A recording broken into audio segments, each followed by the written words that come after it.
This is Inside the Huddle, presented by Hartsell Farms and Excavating. And now, live in the Razorback Camper Sales Studio, your host, Dalton Reid.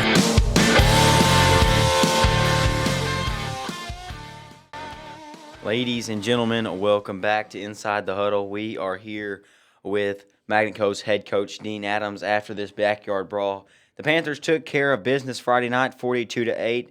And how do we feel about that, Coach? That's a big rivalry win here at Magnet. Yeah, I thought we did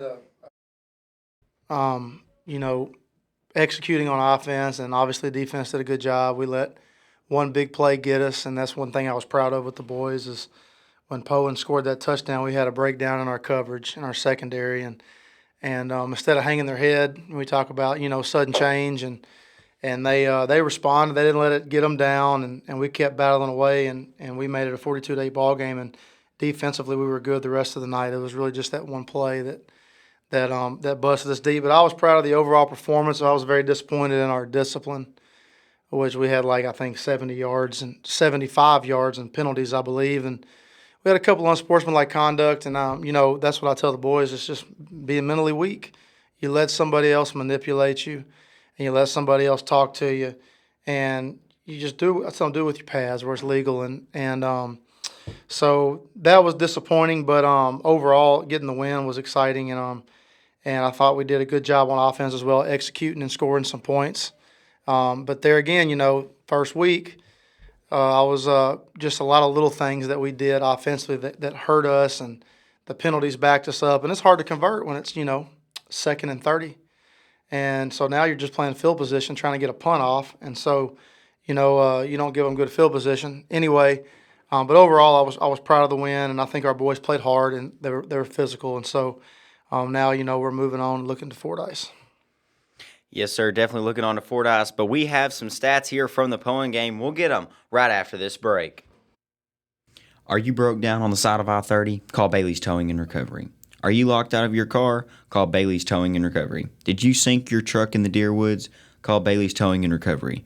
For all your towing recovery and lockout needs, call Bailey's Towing and Recovery at 501-332-3400. Again, that number is 501-332-3400. Thank you for your business. All right, and we are back here on Inside the Huddle with Coach Dean Adams. Coach, how's the stats looking this week? Well, I'm gonna read through some of these stats, but our offensive line did a pretty good job, and I was proud of them. Preston Sawyer graded out the best for us on the O-line. It's our left tackle, and he played very physical, and he got after it, so I was proud of that. But thanks to those guys, we had some good numbers running the football, which Matt Stone carried the ball 11 times for 139 yards, 12.6 yards a carry, and 2 touchdowns. Carter Tugwell ran 13 times for 72 yards and 1 touchdown. Luke Harper ran the ball 20 times, 150 yards, and 2 touchdowns as well. And Cade Davis got the ball at slot 2 times, 13 yards, and he caught 2 passes for 40 yards. And then Wilson Ballantyne was 3 for 3 for 45 yards passing. Whenever he could get the dang ball off, there was a couple times we had trouble, but other than that, I was proud of the boys. Defensively, Connor Hurley had 3 solo tackles, 3 assisted tackles, and so did Matt Stone, 3 solo tackles, 3 assists.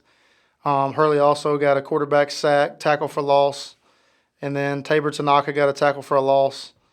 Gassman got an interception, and Preston Sawyer and Colton Sultan both got fumble recoveries. And I thought we did a good job defensively playing sound. Got pressure on the quarterback quite a bit. We had 12 pressures, 2 pass breakups, and so we had 3 quarterback pressures, 2 pass breakups. We had interception. So we played well defensively. And those are just some of the leading guys on defense, tackle-wise. And Matt Stone got the player of the game. He really ran the ball hard for us the other night and broke some big runs off. And he ran through tackles. One thing I love about him is he's going to run his feet on contact and make something happen. Even if something's not there, he's going to make something out of nothing. He did a good job. And so did Luke Harper. Give the kid a ball 20 times, you wear him out a little bit, but he kept he played through fatigue, and that's one thing I'll say about our players. They're not allowed to lay on the field with a cramp. They're supposed to get off the field, and we didn't have any of that on Friday night. So that's a testament to being in shape and taking care of our bodies. And so I was proud of the guys I thought we had a tougher mindset that some of the games played in last year. So that was a great start. Yeah, most definitely, and that game was a great start, and that's just some impressive stats right there. But now, looking forward to next week, you actually go down to your alma mater at Fordyce where you played quarterback. How does it feel going back as a head coach and not as just an alumni as a quarterback now? Oh well, I grew up there. I've never lived anywhere except Fordyce, except when I went to college, and then when I moved over here to Magnet Cove. When I coached in Rising for 7 years, we were obviously Rising and Fordyce. That's the big rivalry, and I got a lot of heck for going over to Rising to coach. A bunch of my Fordyce friends, gave me. They'd always mess with me about it, being a traitor and all that. But I worked at Rising for 7 years for Coach Toddy. And I actually lived in Fordyce, and I would make that 13-minute trip down the road every day to work, and so I've always been a part of that community growing up, and like you said, I played football there. That was the first time I ever played football in my life was at Fordyce, and the last time I ever played was at Fordyce. So a lot of legends played on that field. A lot of great coaches have coached in Fordyce. Matter of fact, Coach Rogers coached me my senior year. He was the head coach, and he was my junior high coach. And so it's going to be kind of weird coaching against him. I'm excited about it. But, they're going to be coached up. They got a good team, and we know they're very athletic. And so, really the main thing I've been telling the boys this week is, last year we were up 4 going into the fourth quarter, and we ended up losing the game by a couple touchdowns. And I just told the boys, I said, hey, listen, you got to be ready for a physical game, a 4-quarter game. I said, you got to want that. You got to want to play in a 4-quarter game. You got to want to play in a tough ball game. You got to want to be the guy that wants to score the game-winning touchdown or makes the game-winning stop on 4th down. I said, if you don't want that or you think you can't do that, you're playing for the wrong guy because, I got to have you guys having confidence. And I told them to be ready for, they're going to score on us, and we're going to have to pound the rock and be okay with getting 3-yard gains and playing field position and working the clock. And so it's going to be a tough game, and I'm ready for it. But my challenge to them was play 4 quarters. Play tough through 4 quarters. There's a lot of things that, you think you can't do, but the human body really can. You can work through a lot of adversity, and I'm excited to see how we respond to my challenge on Friday night. Yeah, most definitely. But that is the first road game of the season. Some coaches worry about the first road game just kind of adjusting because we played at home last week. Are you any worried about the boys being able to just get off the bus and adjust and play, I guess you could say? Well, yeah, it's different. It's different than playing at home, and they've got to be able to handle that travel. And we're going to leave early enough to where we'll get there in time, and we'll still be in the same routine as we would be at home. But bottom line is playing football is playing football. Whether you're on the road or not. You're playing a team that you've game planned for and scouted, and the only difference is maybe the fan base may be a little better for the home team, but it's still the same game. You still got to block, you still got to tackle, you still got to score touchdowns, you still got to stop them. You got to win a turnover battle. It's still the same thing. So, my challenge to them is, playing on the road is, don't let the hype take over. If we have a big play. It's great to be excited. It's great to play with excitement. That's what we want. But you got to kill it after you score a touchdown. Get excited and then move on. And once they break a long touchdown run, sudden change, move on, play the next play. And that's what got me excited the other night against Poland was because I looked around and of course I'm the head coach and I'm thinking, golly, we gave a touchdown pass, and I'm mad because the secondary had miscommunication, and so I'm getting on to them and. They never got down. They never pouted. They went out there and they played the next play, and that's what we preached to them. And I was like thinking, I'm sitting here, here I am. I'm the one that's doing it, and my kids aren't. And so, I was proud of them. They kept their heads up. So, traveling, yeah, it's different. It's different than our routine at home, but, the kids can't think that way. It's just another game, and we prep for it, and they got to have confidence and do what we coach them to do.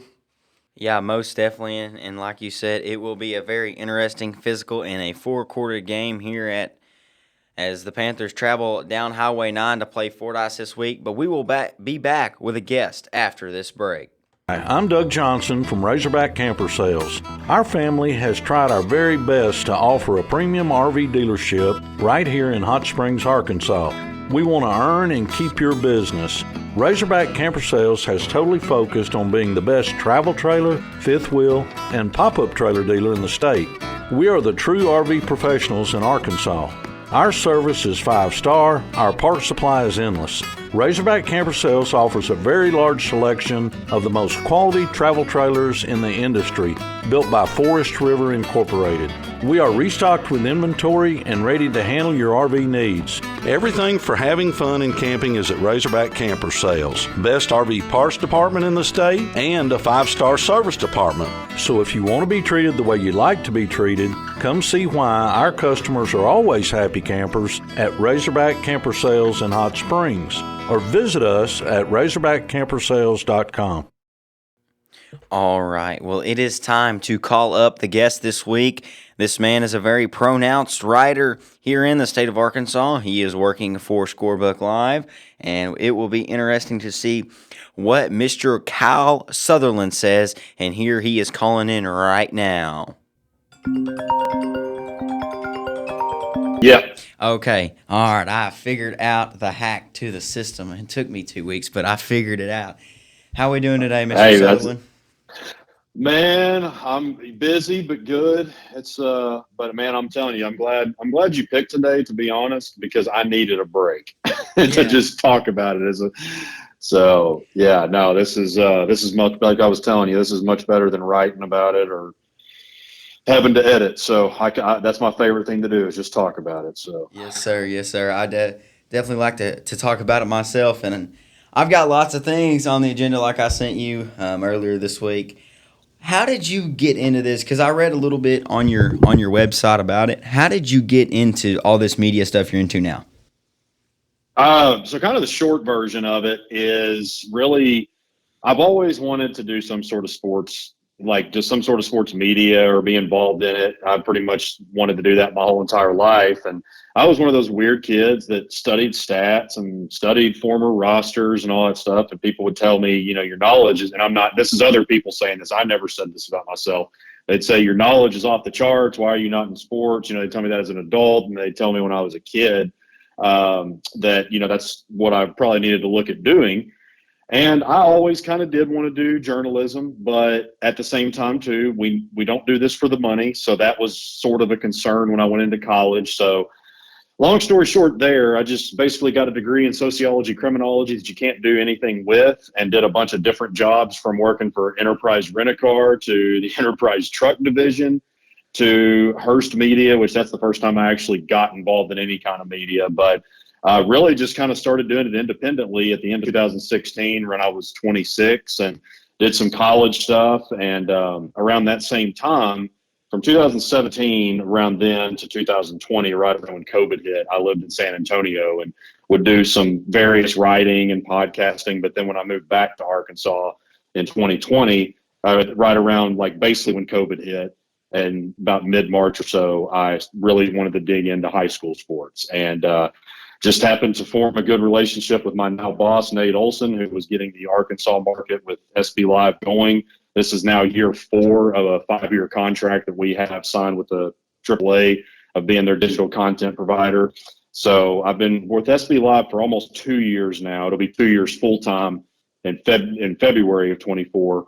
But then also, too, of course, I call the game of the week, do color commentary for 103.7 The Buzz for the game of the week, and on top of a couple other freelance things. So really, in the last 2 years is kind of when it's really began to take off for me. But, definitely very blessed to be in this position. Yeah, that's very interesting how you got into it. You moved back to Arkansas in the middle of a pandemic and started something. But, guys, we will be right back after this break. We're going to talk some Week 0 football and going into Week 1. We'll be right back. There's nothing quite like outdoor living, and at Razorback Camper Sales, we've been bringing the camping lifestyle to families for over 50 years. We're Arkansas's oldest family-owned RV dealer with the best parts and service department in the state. Razorback Camper Sales has everything you need for travel trailers, fifth wheels, and pop-ups. Find out why our customers are always happy campers. Come see us in Hot Springs or online at razorbackcampersales.com. And we are back here on Inside the Huddle, and now we're going to talk a little bit about what happened this past Friday night in Arkansas. And Kyle, what game stood out to you this past Friday night, or even Saturday if it's the Salt Bowl? Well, certainly the Salt Bowl. You look at the first half. I mean, that's as competitive as I can remember that game. Normally by halftime, we're pretty much just figuring out how long it's going to take for Bryant to inflict the mercy rule, and or if it's already pretty much at that point when the clock's going to start rolling once we get past halftime and all that good stuff. But it was competitive really up until Braylon Russell went down. He was really good in the first half, just a really tough runner. There's a reason why he's going to the University of Arkansas to play. But I definitely was – this was the Salt Bowl, at least of recent, that I've been most impressed with in terms of just the way that Benton was able to compete really until – They just really had players falling, down. When you look at Braylon and Chris Bernard and a couple of others that had to leave the game, it was just a really tough situation there. But, excuse me, Friday night, probably two of the ones that really stuck out to me was Fayetteville and Cabot, and I actually covered Robinson and Pulaski Academy. Looking at that Robinson-Pulaski Academy game, PA's really owned this series in the past couple of years, 3 years, I guess it was. That they played for the fourth time this year. So I guess this was 4 times that they've beaten Robinson to open the season. But they did it in a way that we didn't expect. We got the news that Kenny Jordan, their all-state running back, has moved to Nashville, Tennessee, no longer a part of the team. Brandon Cobb, their new starting quarterback, was out with a broken thumb. So then you bring Patton Wicker in, who's technically their third-string quarterback when you think about Kel Busby, that last year's quarterback sitting out this year, the Razorback baseball commit. So Patton comes in. He played quarterback a little bit in junior high. He's a great safety, been a 3-year starter at safety for the Bruins. But he played very well, I thought. Passed for over 200 yards. Of course, John Mark Charette, his top target, one of the best wide receivers / tight ends in the state. So I think that PA Robinson game, it really showed me what it proved to me. It really didn't show me. We've known for a long time what PA can do. But it kind of really confirmed to me of why PA has been what they've been over the past 2 decades. That next man up mentality. They don't care who's playing where. They believe that they can get the job done, and that's why they were able to do what they did the other night. And Fayetteville and Cabot was an interesting one because what I'm about to say, I don't want to take anything away from Fayetteville whatsoever. They played a great game. They executed their plan. They took advantage of multiple Cabot mistakes. And that's the biggest issue is with Cabot is I think that they got that was a lot of, I guess, scary things for Cabot fans to see. But look, they got it out of the way in week 1. I certainly feel confident in saying that they're not going to have 3 high snaps over the punter's head in 1 quarter that's going to result in 3 safeties. Dalton, I've been watching football. I'm 33. I've been watching it for about 30 years now, give or take, and I've seen a lot of games. And I don't know that I've ever seen something quite like that where you have 3 snaps over the punter's head in 1 quarter, let alone 1 game. So I don't think we're going to see that ever again. But that was the thing is Cabot, they've got a lot of good things to figure out, especially offensively. They're playing 2 quarterbacks, which is not particularly uncommon. They did that a couple of years ago. And so that's the thing. I think their defense is going to be fine. That's really the strength. And so is their special teams. You just didn't see it the other night. But I think those were probably the 3 that really stuck out to me. It was Fayetteville, Cabot, Robinson, PA, and then, of course, the Salt Bowl with Benton really competing with Bryant more so than they have in the last probably past decade or so. Yeah, and I had some friends and such at the Salt Bowl, and really from what they were telling me, it sounded so competitive. And then, like you said, Russell went down with the injury, and then Bernard later on. And I really think from talking to you like over text this past weekend, I don't think Russell's is very serious from what the guy that I was talking to at the game, from what he was saying. I don't think it's crazy serious. Is there something that that you can say? Yeah, well, what our report? So Jeff Halpern I was actually calling it for the Buzz. So Jeff Halpern and my boss Nate Olson both covered the game for SBLive, And what they got from Brad Harris was that it was a high ankle sprain, and he didn't really give much other than that. But they do have a bye this week, and he didn't really seem like it was like it was that big of a deal, but it was more so of, yes, this is a big game in terms of for Saline County, and it is the biggest regular season game of the year, but it also doesn't count towards postseason. So you got conference play starting after this week when you get a chance to rest up. So it really wasn't worth chancing it, especially in just making it worse. So the thing is, too, that was definitely the story of the game, but penalties definitely were in the first half especially. And that's really because it was Bryant 7-6 at halftime, and then Bryant scored 28 unanswered in the second half.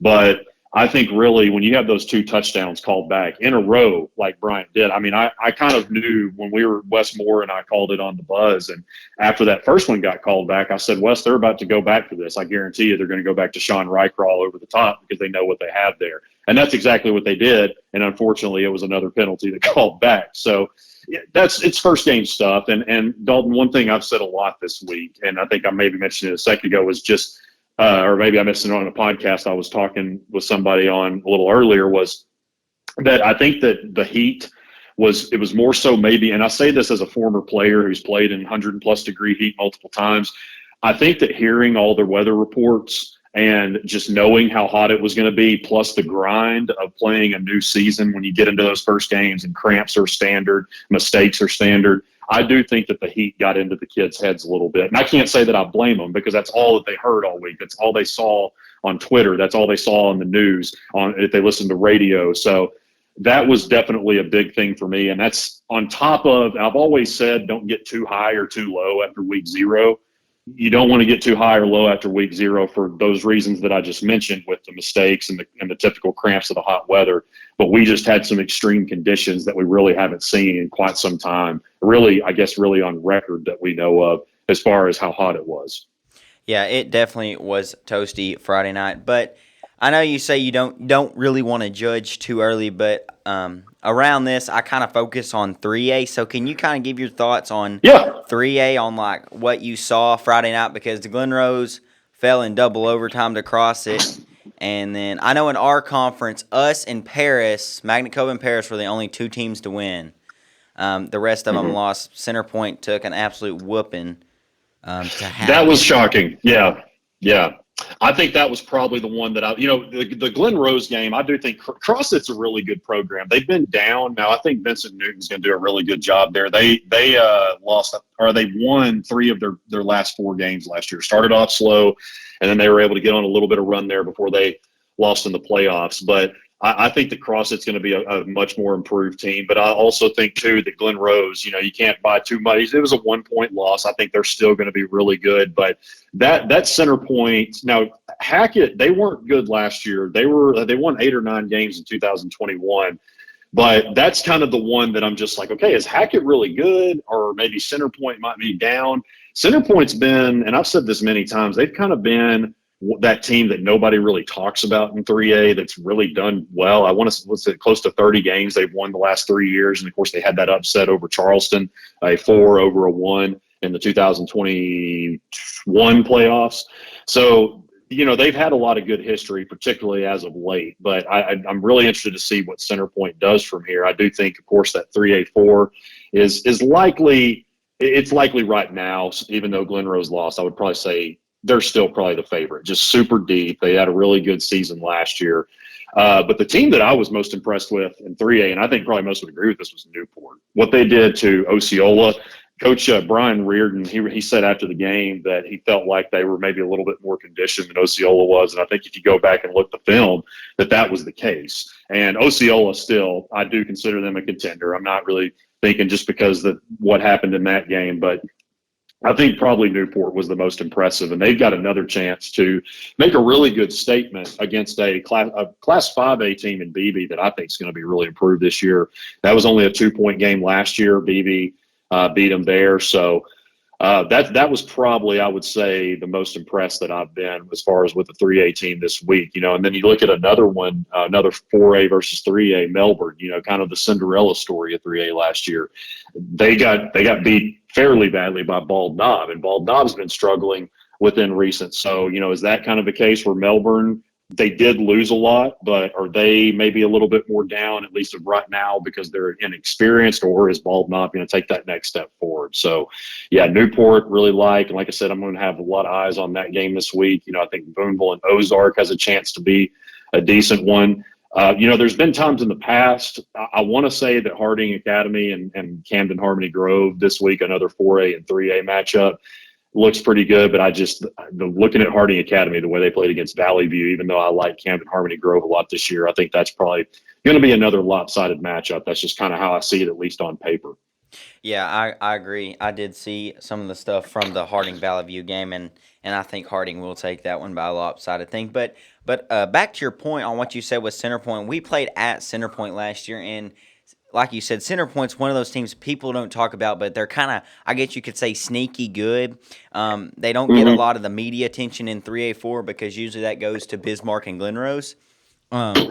And so I feel like they could be one of those teams. But I will say that score did kind of scare me to see what they're going to be later on in the year. But what are your thoughts on rivalry games as week 0? Because there was quite a few, and even some upsets in rivalry games like Lakeside, Lake Hamilton this past week.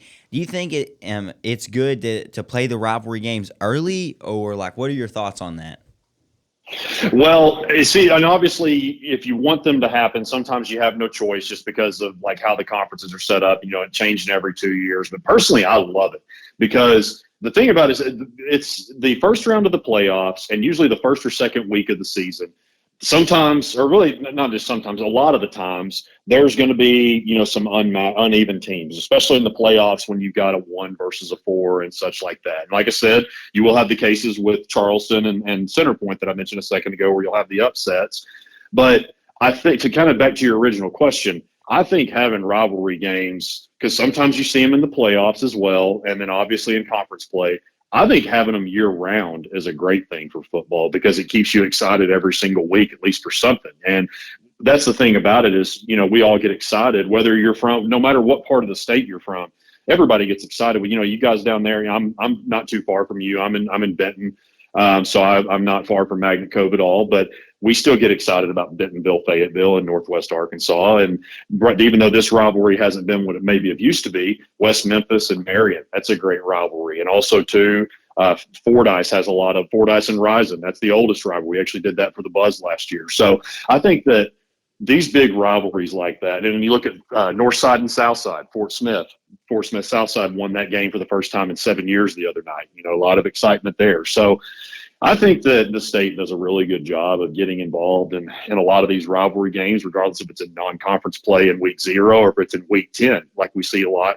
Conway and Bryant, Carlisle and Hazen, Malvern and Arkadelphia. There's so many and so many different classes that a lot of those times the conference championship comes down to one of those rivalry games in week 9 or 10. But I personally love them being played in week 0 as well, because if they're not played in week 0, they wouldn't be played at all since you wouldn't play them in conference.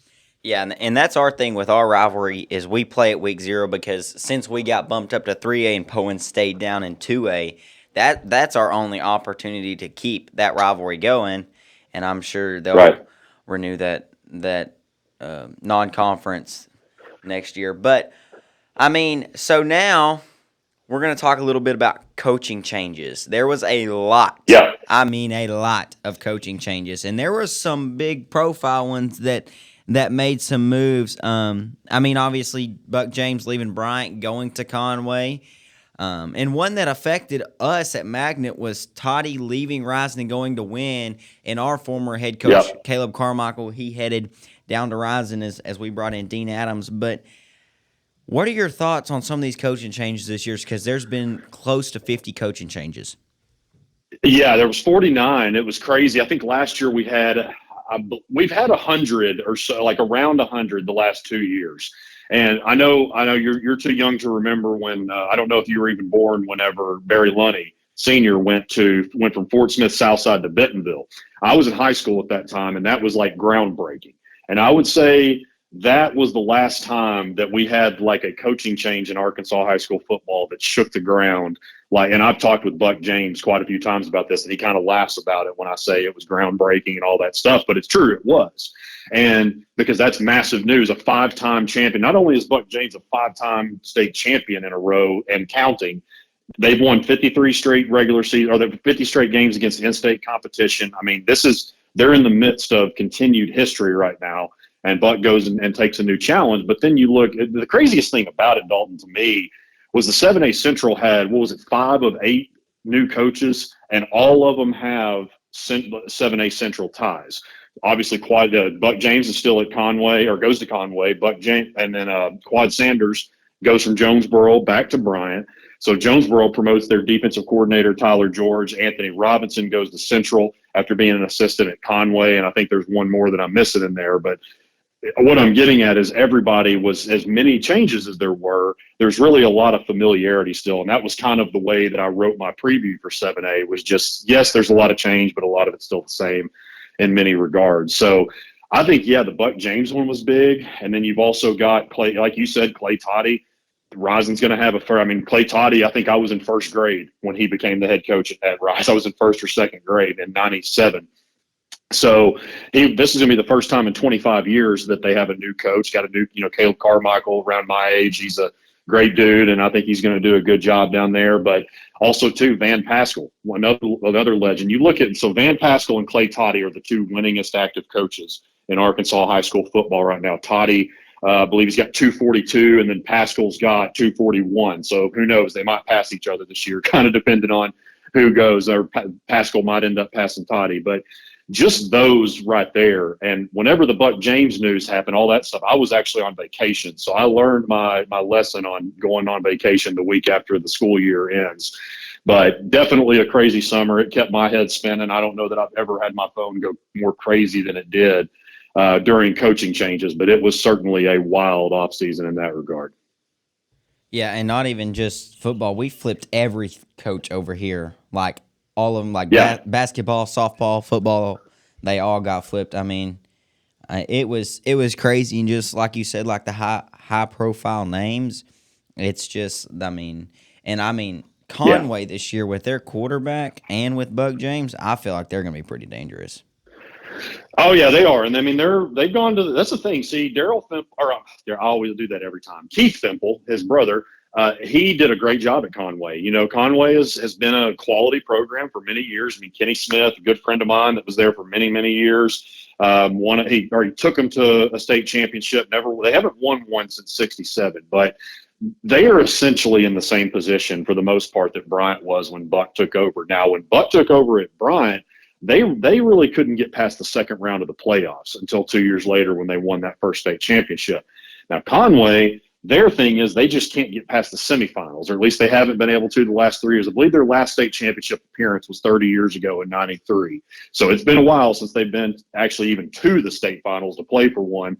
But you talked about their quarterback, Donovan Amolo. He was actually our SBLive sophomore, underclassman of the year in 2021, his first year there, and he's had a really brilliant career overall. But the thing is Conway certainly is going to be a contender. But to me, this is just my take on it. I truly believe that if anybody doesn't have Bryant, and I respect everybody's opinion, but if you don't have Bryant number one, you're either trying to get impressions and trying to get people talking, or you hadn't been paying much attention, because they're a 5-time state champion, won 54 games in a row. I guess I said 53 in a second, now 54 with the Salt Bowl.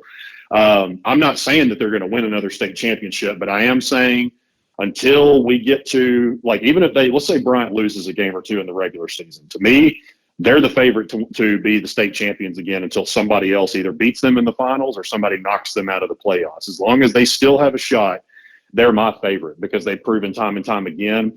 And they're once again they've got 3 deep at running back. They've got 3 or 4 deep at D-back, 3 of those 4 being D1 guys. One of them's already committed. They've got multiple offensive linemen that can play in college, defensive linemen, deep receivers. They've got all that, but something else that I really have been thinking about lately that Drake Fowler mentioned at the Salt Bowl press conference.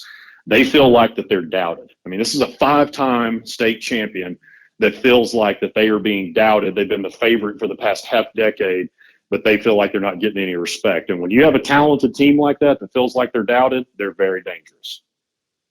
Yeah, I mean, they are, like you said, if you don't have them number one, you're doing it for some other reason besides honesty, because even though they had a coaching change, they still have the same players, the same talent. I mean, I don't know what all the new coaches changed over that way, but I mean, they're just. Well, to be honest, Dalton, not a whole lot. It's I've talked to Quad a little bit, and that's the thing is it's kind of one of those deals where it's if it ain't broke, don't fix it.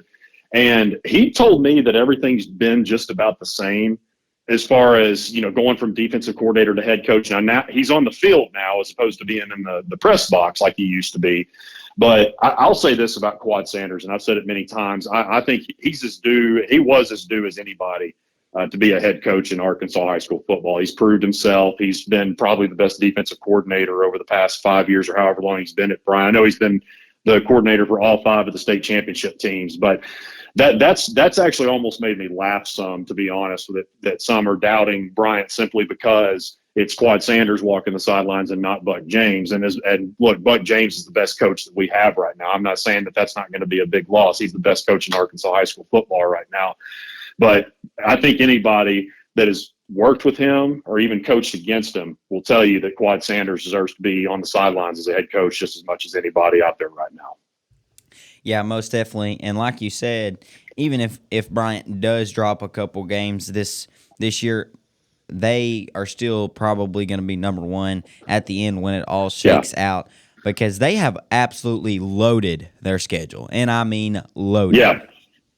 That's right. Yeah, they've got, like I said, they've got, I think I mentioned earlier, they've got Christian Brothers, who's a 2-time defending Class 6 champion in Missouri. I'll go ahead and tell you they're number one. And I mean, they're number one in just about every poll right now, or I would imagine every poll. But they, if they lose to Christian, I mean, I don't really even care if it's 50-20. I mean, they're still going to be number one in our poll. I can't speak for everybody else because, first of all, that's not an in-state team that they're playing.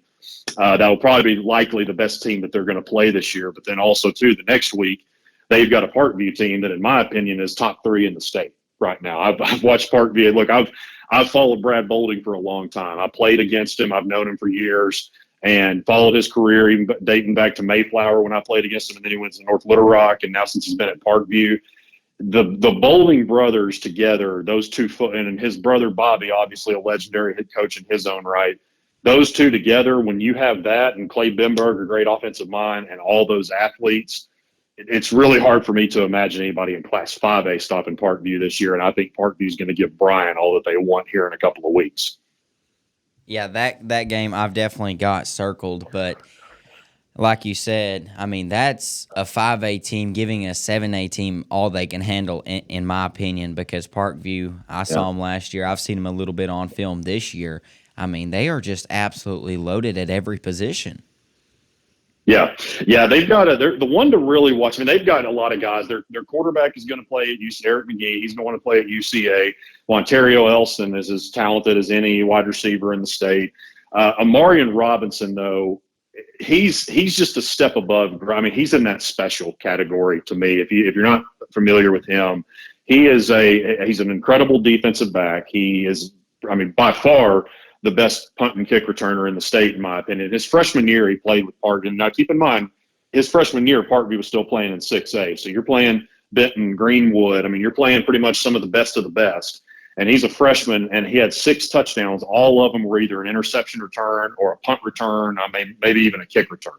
So, and he also had 1,000. So he did all this stuff, had, I think, 3 or 4 return touchdowns last year, kind of combined between kick and punt. Like I said, I'm going off of memory here, so I probably won't get this exactly right. But I do know also that he had over 1,000 all-purpose yards on offense. So, yeah, Marion Robinson, I mean, I would definitely say he's a top 2 player in the state, along with Courtney Crutchfield. I mean, those are kind of my 1 and 2 right now as far as overall in all classification, like regardless if you're a senior, junior, sophomore.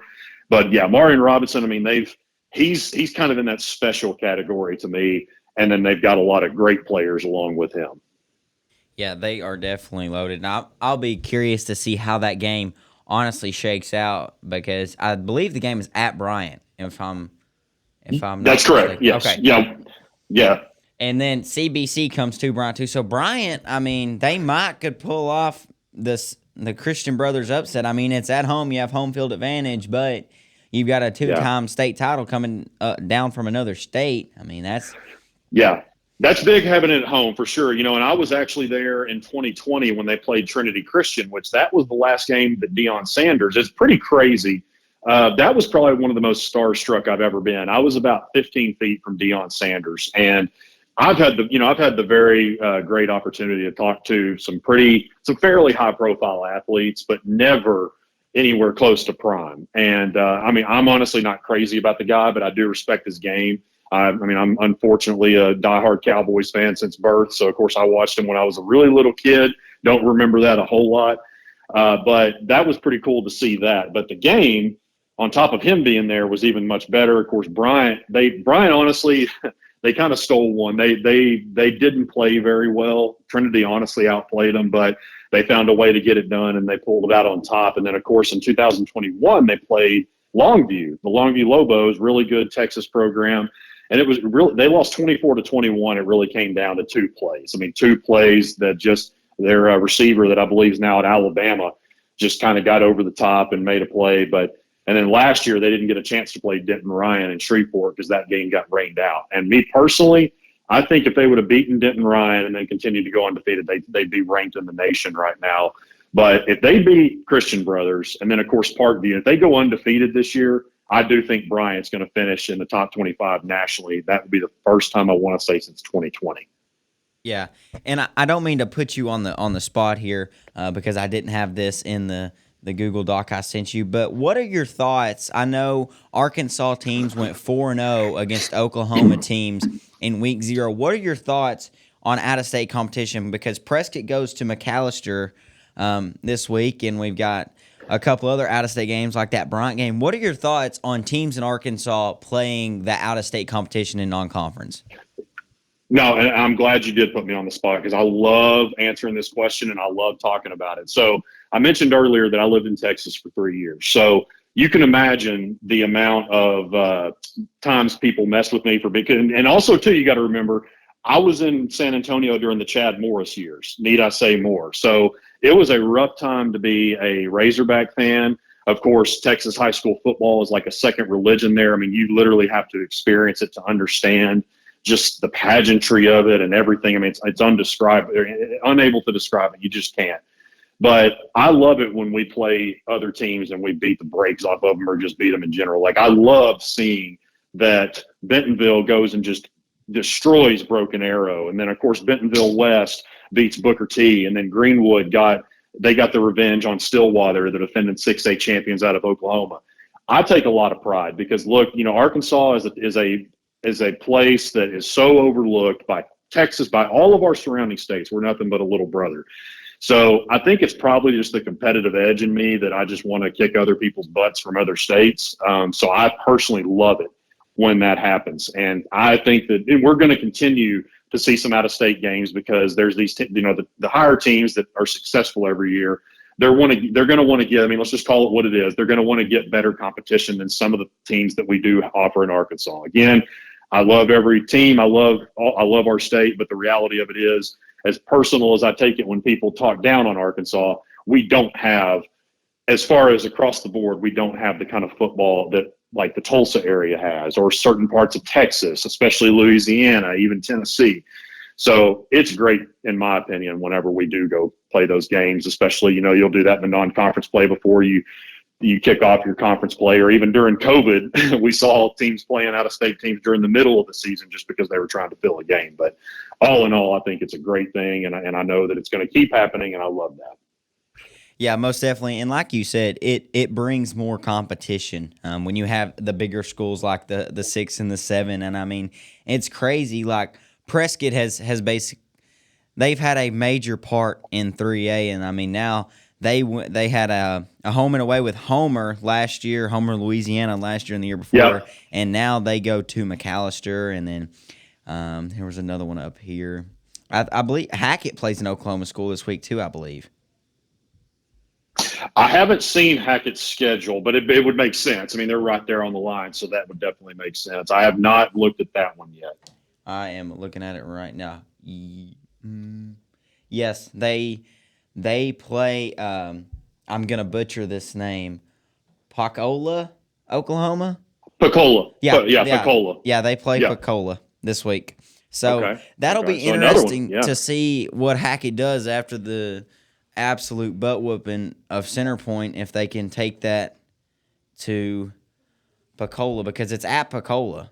That'll be interesting. Yeah, that's actually a team, and I'm glad you brought that up because that's a team that I've been meaning Hackett to dig into a little. I know they've got a really good receiver that's a junior, Bryson Hamilton, I believe is his name. I know he's really good. I know they've got one or two others, but yeah, I was shocked. And again, it's not really one of those that you're necessarily shocked that Center Point, even though I was shocked that they lost, but it's not always about necessarily the win or the loss. It's really about the margin of victory.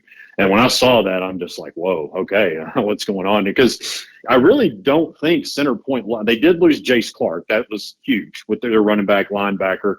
But if I remember correctly, they had about 14, 15 returning starters. So that definitely was pretty shocking to see.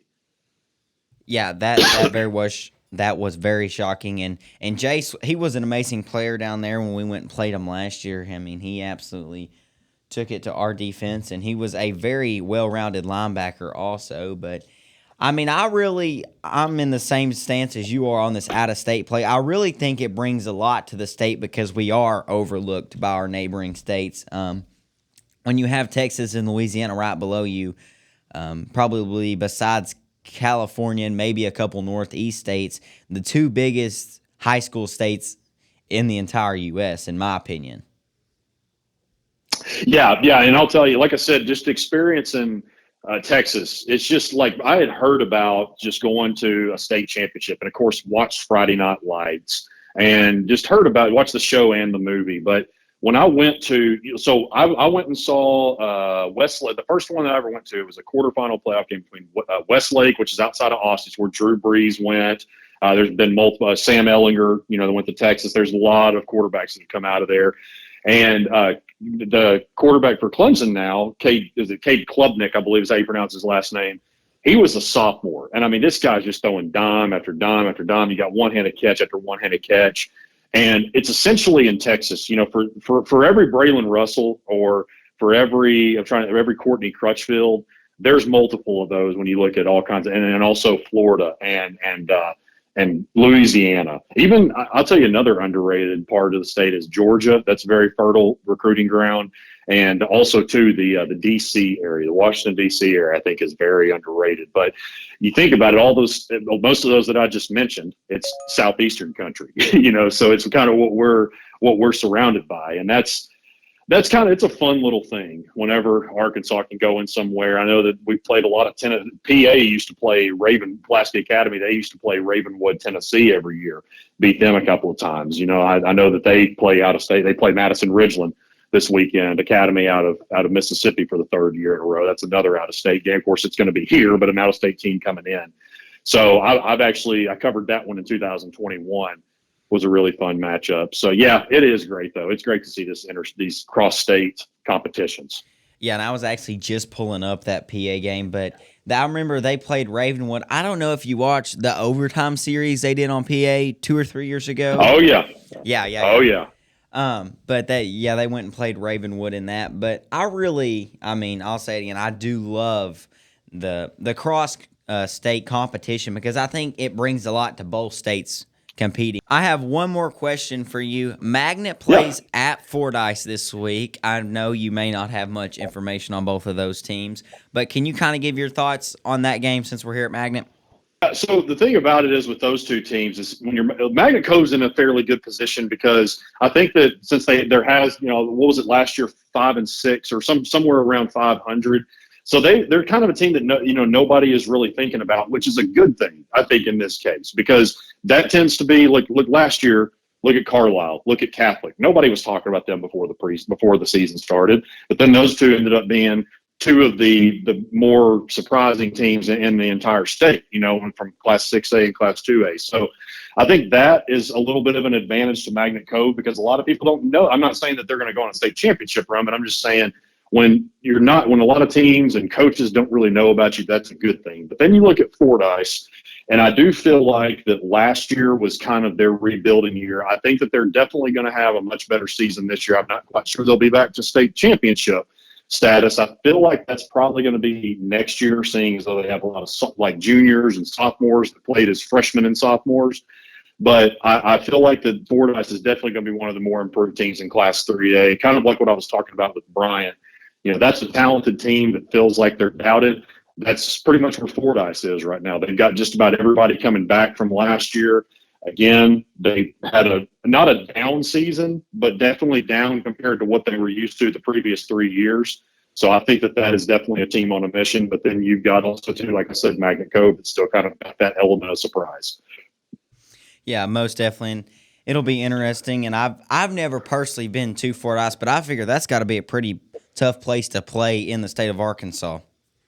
Yeah, it is. I was saying we did the Rise and Fordyce game last year for the Buzz, and it's very historic. You got to remember Bear Bryant played there, and it's so much history, really over 100 years of history. So I would definitely recommend any high school football fan that might travel around this. I know there's some out there that travel around the state just to go visit historic stadiums. You've definitely got to put that one on your bucket list if you're going to be doing stuff like that. Yes, sir. Well, it was great talking to you today, Mr. Kyle, and I'm going to continue to cover this high school thing the rest of my high school career, and that's what I hope to do after high school, but we will see. But it was great talking to you today, and we'll see how Arkansas teams fare in week 1. Absolutely, man. It's great chatting with you, and it's also great. I want to commend you for going ahead and getting started early. You're getting started much earlier than I did, and it's a fun business, man. I'm very blessed to be able to do this and always willing to help out with anything you need. All right. Well, I really appreciate that, and we will talk to you later on, sir. All right. Take care. All right, you too. Bye-bye. All righty, ladies and gentlemen, that was Mr. Kyle Sutherland himself, one of the main men over there at Scorebook Live, the official content online creator of the Arkansas Activities Association. And we will be back with the closing thoughts of Inside the Huddle after this. Do you have some land you need cleared to build on? Call Hartzell Farms and Excavating. Do you need some excavation done on your property? Call Hartzell's Farms and Excavating. Hartzell's Farms and Excavating, LLC is a veteran-owned and operated company with 20-plus years of experience in the construction business. Owner Vernon Hartzell will be happy to see how he and his crew can meet your needs. Free estimates can be given by calling number 870-210-0204. Again, that number is 870-210-0204. Thank you for your business.